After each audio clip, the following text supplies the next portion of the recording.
kuiombea nchi yetu ili amani iendelee kutamalaki. Tunafahamu yote haya ambayo tunayasema, bila kuwepo kwa amani itakuwa ni kazi bure.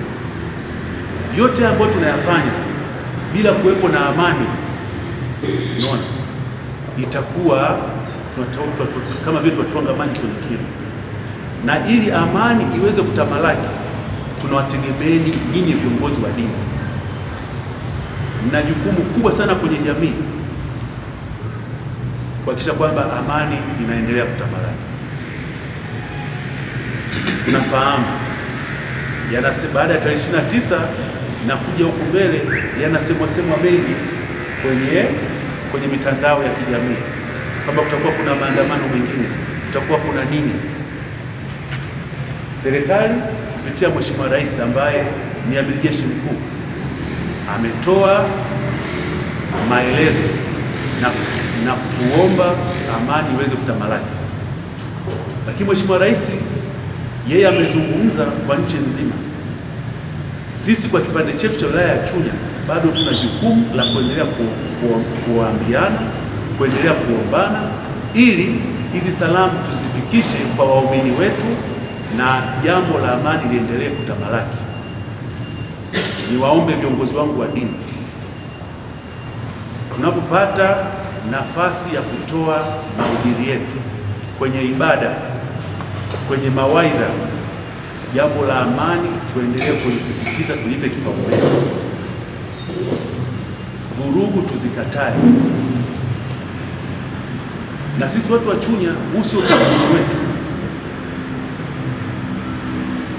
Kila unakopita watu wanafanya shughuli zao za kujitafutia kipato. Nyinyi mmekuwa mashahidi yale yaliyotokea tarehe 29, baadhi ya ofisi za serikali zimeweza kuchomwa moto, lakini ofisi yetu ya chama ya wilaya pia imechomwa moto.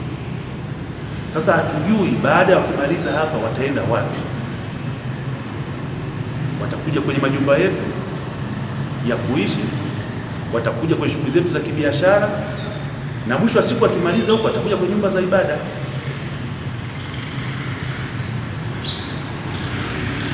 Lengo kubwa ni kuwaomba viongozi wangu wa dini tushikamane, mtusaidie kuhubiri amani, mtusaidie kuelezea madhara ya vurugu. Na mimi niseme zile siku 2-3 tulizokaa hapa kama lockdown, tulionja kidogo joto ya jiwe, sababu tulikuwa hatujajiandaa. Na kwa ujumla sisi maisha yetu yanategemea kila siku tukitoka ndio tununue nyanya, tununue mboga, tufanye nini. Je, siku tulizokaa ndani kila mmoja kwa namna yake aliweza kuguswa. Sasa tusingependa ile hali iweze kutokea tena. Kwa kusema maneno haya, viongozi wangu wa meza kuu, kwa kweli jambo hili, majina baba, na jina langu naitwa Maxwell Mwandampapa, mstaafu mwangalizi wa miaka mingi, tena ni mkurugenzi wa elimu jimbo, mchungaji wa TAG. Niwashukuru sana kwanza viongozi wetu ambaye Mungu amewaweka.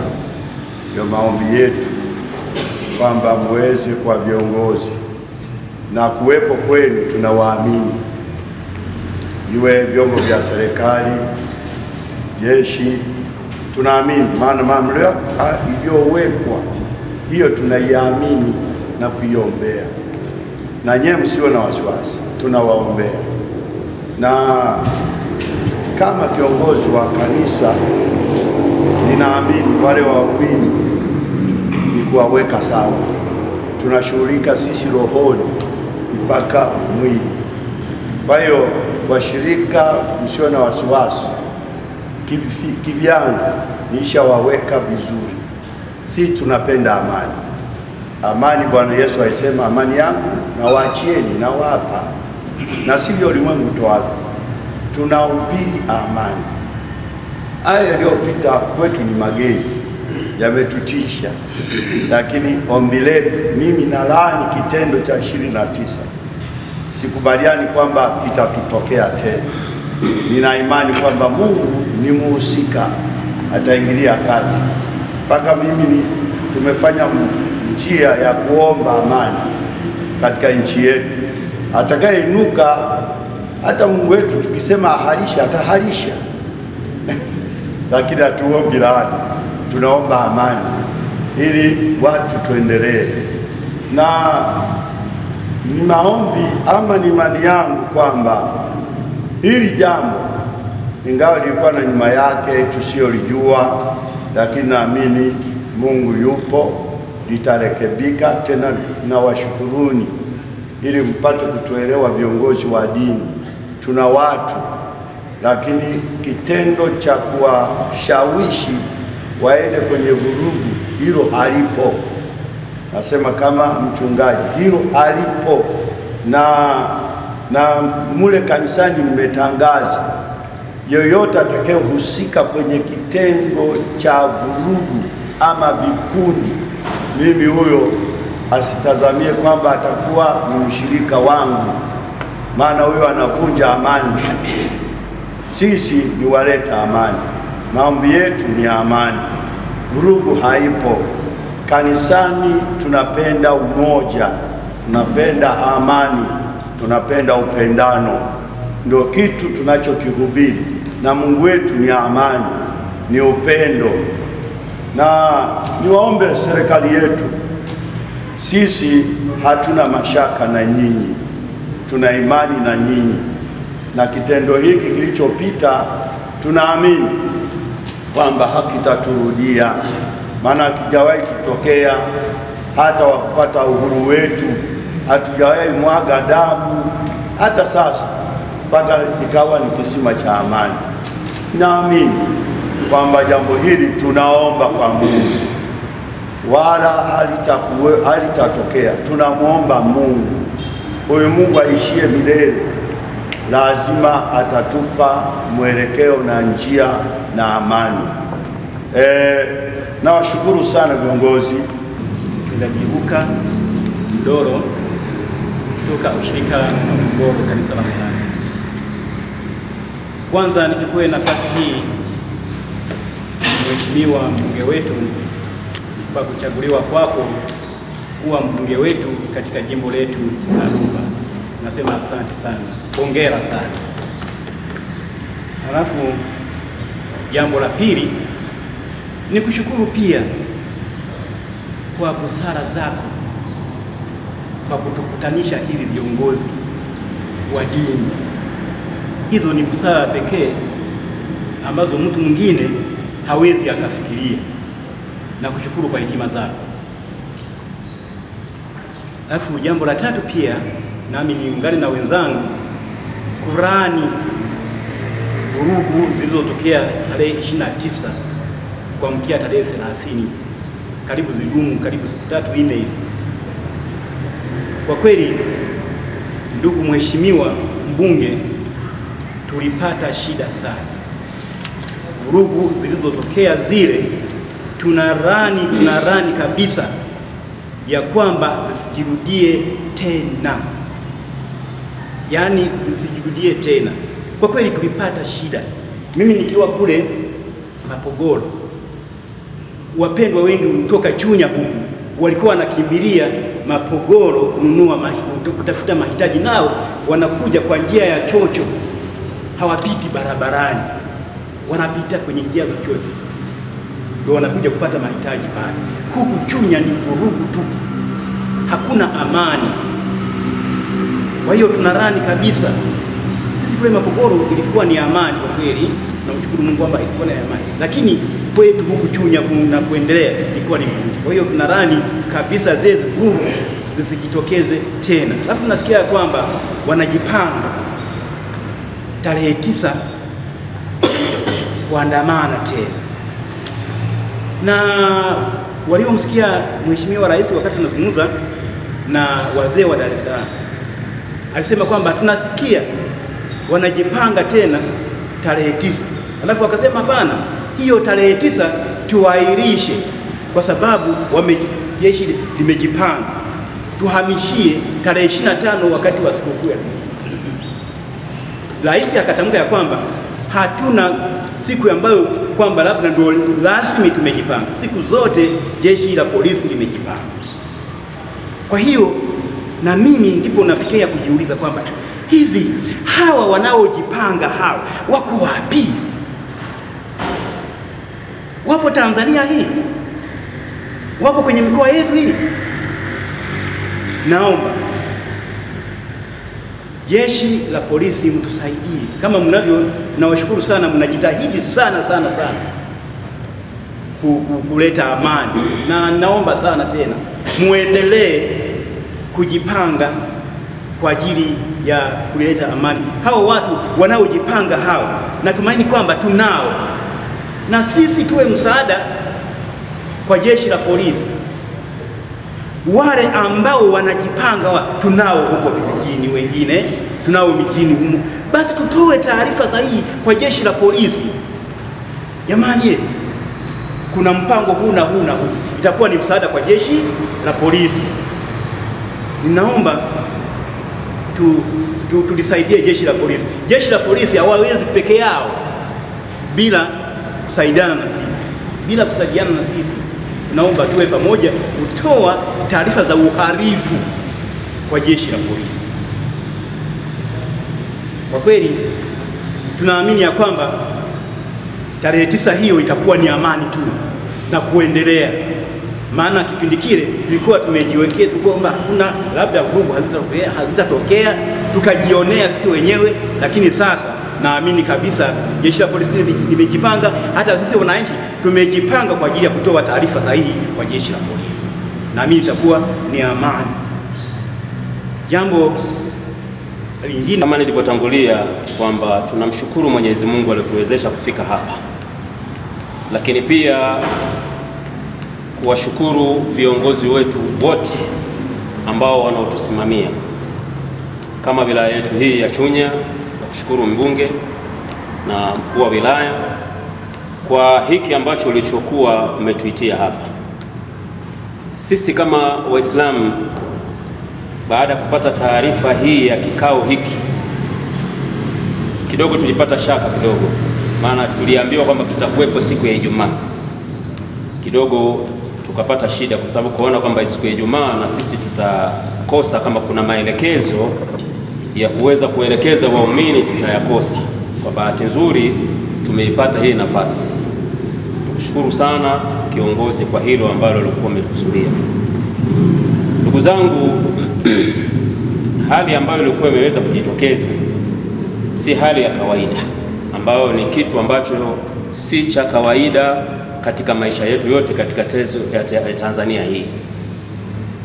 Lakini kubwa, bado tunatakiwa sisi tuendelee kumwomba Mwenyezi Mungu, kwa sababu ndio njia ya peke yake.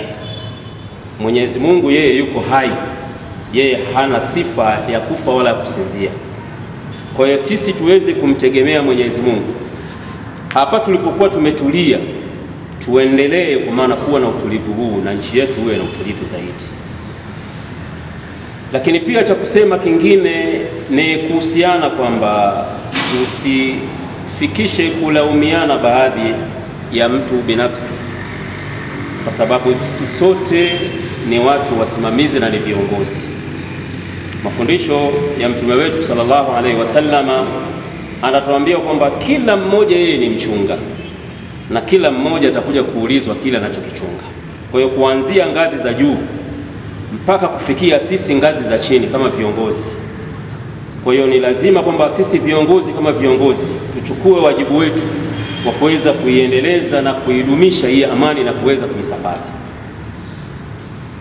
Kubwa kabisa ya haya yote ni lazima kwamba tuweze kukaa mmoja na wawili ili tuweze kuzungumziana kuhusiana na swala hili, kwa sababu hali iliyotokea kwa siku hizo zilizopita ilikuwa sio hali nzuri, ni hali ilikuwa mbaya.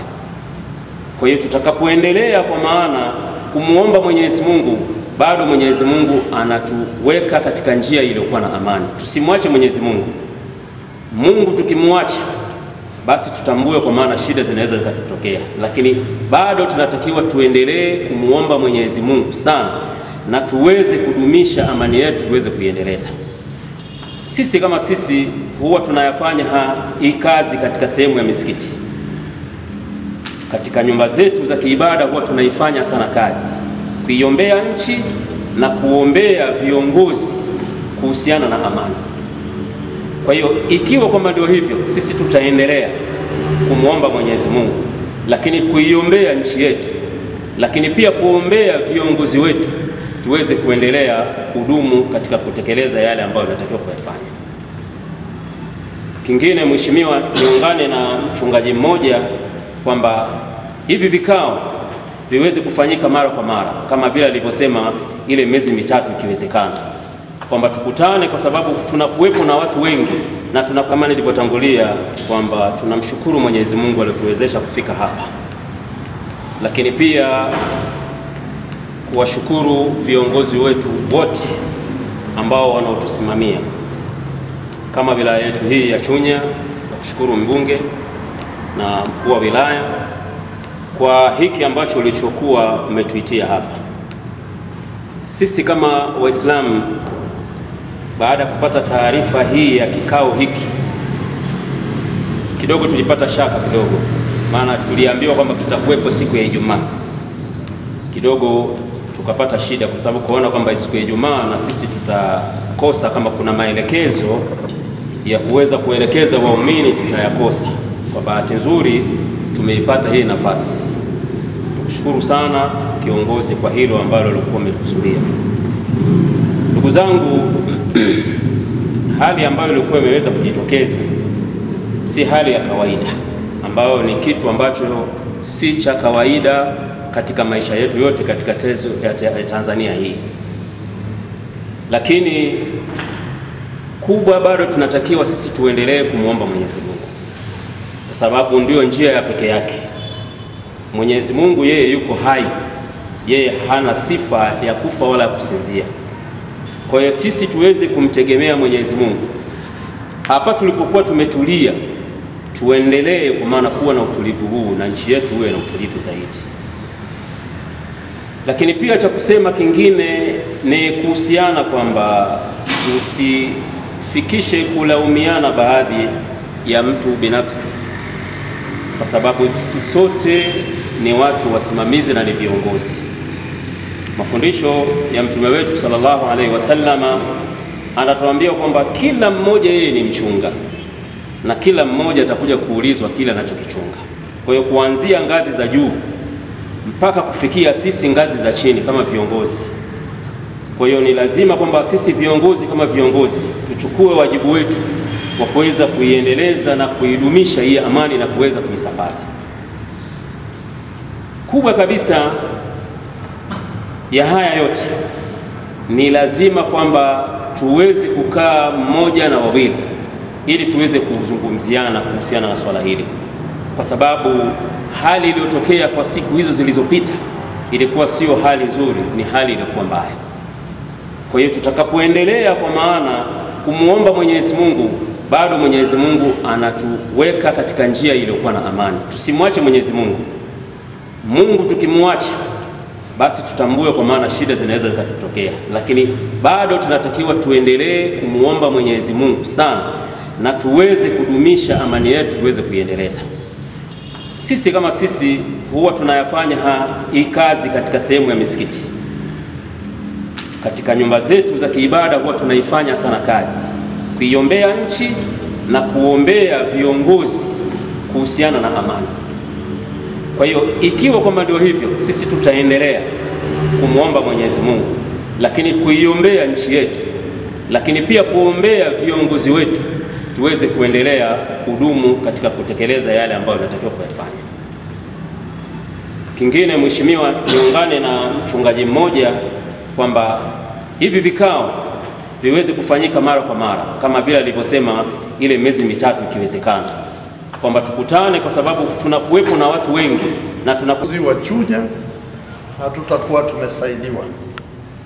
Kubwa na madhumuni ya kikao hiki, lengo letu ndugu zangu, ni kuhubiri amani. amani, amani. Na amani, hakuna mbadala wa amani. Hata kama ulikuwa bilionea, ulikuwa na cheo gani, ulikuwa ni nani, lakini pasipo amani, nafasi hizo zote zinapotea. Na kwa nafasi chache tu iliyotupitia hiyo, nafikiri kila mmoja amejipima kwa nafsi yake. Hakuna aliyepona. Hata hao ndugu zetu askari hawa hawakupona, na yale yalikuwa ni mateso. Usifikirie walikuwa salama, kwa sababu na wao waliathirika. Lakini nianze na kutoa pole sana kwa athari zilizojitokeza katika vurugu hizo. Zile athari zimetuathiri watu wote, hakuna aliyepona. Moja kwa moja kwa macho tuliona kama labda ofisi za serikali na za chama ndizo zilizoathirika. Hiyo ni moja, lakini matokeo ya matendo, yale matendo yote, wote tuliathirika, ambayo ndio hayo tunasema tulifungiwa kwa siku kadhaa. Hakuna shughuli zilizoenda na zimetusababishia kupanda kwa gharama za maisha. Kwa hiyo zikipanda gharama za maisha, hakuna aliyepona. Awe ni askari, awe ni mkuu wa wilaya, awe ni mbunge, wote tunatumbukia huko. Kwa hiyo tuone madhara ya kutokuchezea amani. Na lengo la mbunge ni kutusaidia tu, kutuamsha, muone kwamba naye yuko pamoja na ninyi, kwa sababu alipokuwa akinishirikisha mimi nilimshukuru sana. Nikasema umewaza jambo la busara na la hekima. Ni vyombo ambavyo ni vya muhimu sana, ninyi viongozi wa madhehebu yote. Ninyi hapo mnaweza mkajiona mko katika nafasi tu ya kuhubiri makanisani au msikitini, lakini yote mnayoyafanya kwa tafsiri kubwa ndiyo taifa. Ndiyo taifa. Hakuna atakaye kwenda nje na yale kazi mnazozifanya. Unapohubiri wewe hapo unakuwa ni askari. Unahubiri imani kutoka moyoni. Maana yake, nitoe mfano mdogo tu. Unasema usiibe. Ukiiba, unasema utapata nini huko? Kwa Mungu. Hukumu kwa Mungu. Polisi anasema tunakufunga. Si kazi ni ile tu. Na mambo mengine mengi. Yaani tunafanya kazi moja tu. Kwa hiyo tunachoomba hapa kikubwa kuliko yote, tuendelee kutusaidia kwenda kuzungumza na waumini wenzetu kwa ajili ya amani. Na najua kwamba mnahubiri kila siku, na ndio maana Mwenyezi Mungu alifanya makusudi. Ndani ya siku 6 anajua mapungufu ya sisi na udhaifu wa sisi binadamu. Ndani ya siku 6, siku ya 7 lazima ukaombe. Ndani ya siku 6, siku ya 7 ukaombe. Hilo halikuja kwa bahati mbaya. Kwa nini? Kwa kuwa ni wasomi na wanasorosafa wazuri wa dini, mnaweza mkawa mnajua zaidi kuliko navyojua mimi. Maana yake tu binadamu tu wadhaifu. Tunazungumza hapa, tunatoka tu nje hapa, inawezekana tukayasahau. Kwa hiyo ninyi mmewekwa special kwa ajili ya kutukumbusha siku baada ya siku. Kwa kulitambua hilo, Mheshimiwa mbunge akasema hapana, na viongozi wangu ambao tunaweza tukasaidiana nao, kwa sababu wana fursa na nafasi ya kuwakumbusha wananchi, mbali ya waumini, ni wananchi wale ambao ndio waliotupa nafasi sisi huku mbele, kuendelea kulizungumzia swala hili. Na lile kundi ni kubwa, na tunakuwa na nafasi ya kuamini kwamba utakaosema wewe mchungaji au askofu au shehe utaeleweka haraka kuliko hata nikisimama mimi kiongozi nikisema. Na hilo wala halipingiki, ndivyo ilivyo. Kuna mzee mwana mpapa hapo ukisimama ukisema hili acha, Sidhani kama mtu atasema mimi nitaendelea nalo. Tunachowaomba, waambieni waumini wetu tukio hili jinsi lilivyotokewa, kama alivyosema afisa wetu hapa, lilipokelewa na wenyeji psychologically, imetupa shida sana kama viongozi,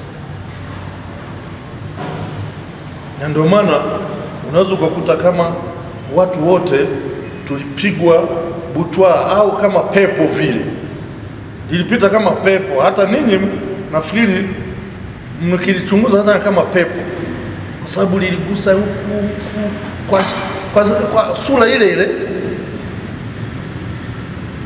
Sasa hili pepo kwa ujumla wake tunaomba tusaidiane, tulikemee lisiturudie, madhara yake sio mazuri. Lakini pepo hili linawezekana linakuja sasa kwa wanasiasa ambao sisi mmetutanguliza mbele, kwa tamaa zetu zisizokuwa na tija, kwa muono hasi. Mimi sikutaki baba mchungaji, sasa hata kama unitaki mimi nitakuwa hivi hivi tu, sitabadilika. Ni sawa hata matusi tunotukanana, wewe chiwanga lipua likubwa hivi, hata ukisema mara 10 pua itabadilika? Iko pale pale. Maana yake unanionea, ni zawadi nilopewa ni Mwenyezi Mungu, sina mbadala. Sasa haya yote kwa vijana wetu kupitia mitandao wanaipokea haraka sana, na ndio maana matokeo yanakuwa ya ovyo ovyo. Na haya matokeo yanatokea kwa sababu vijana wetu walio wengi wamekata tamaa. Kuna somo la kukata tamaa. Nyinyi ni wachungaji na ni walimu, na mimi ni tusaidiane kupeana uelewa kidogo. Mnaweza mkayaona haya kwenye madhehebu yetu au huko misikitini. Mimi ni washukuru sana viongozi wangu ninyi wote wote ambao waliathirika kwa namna moja au nyingine, changamoto ambazo ziliweza kutokea siku ya kipindi cha uchaguzi kuanzia tarehe 29, tarehe 30 na siku zilizofuata. Poleni sana. La tatu, ningependa kushukuru kwa kuwa tumeweza kubahatika kuonana na nyinyi viongozi wetu. Kitu cha kwanza ambacho nimeweza kukigundua kwa haraka ni kwamba sote nia na madhumuni yetu na dhamira yetu ni sawa. Ndio tunatoka tumekaa hapa tunaongelea na tunasisitiza, lakini hata nyinyi wenyewe nadhani dhamira ni moja. Dhamira ni amani, dhumuni ni amani, na kila mmoja wetu nadhani anapendelea maeneo yetu yawe na amani, tuweze kufanya shughuli zetu za kiuchumi, tuweze kufanya maendeleo yetu. Kwa hiyo sio jambo ambalo linaweza likasisitizwa au labda kwamba ilikuwa halifahamiki lakini linaonekana. Mwisho kabisa, ningependa kusema kwamba serikali ya kwetu ipo kwa ajili ya wananchi. Serikali ya kwetu ipo kwa ajili ya kusikiliza wananchi.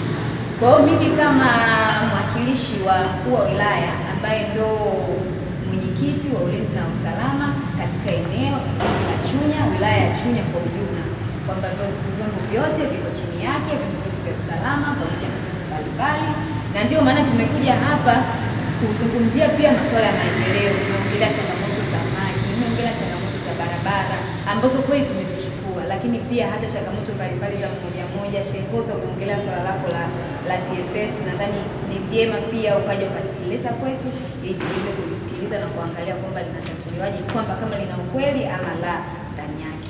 Kwa maneno hayo, mimi napenda kuwakaribisha. Ofisi za serikali ziko wazi ngazi mbalimbali.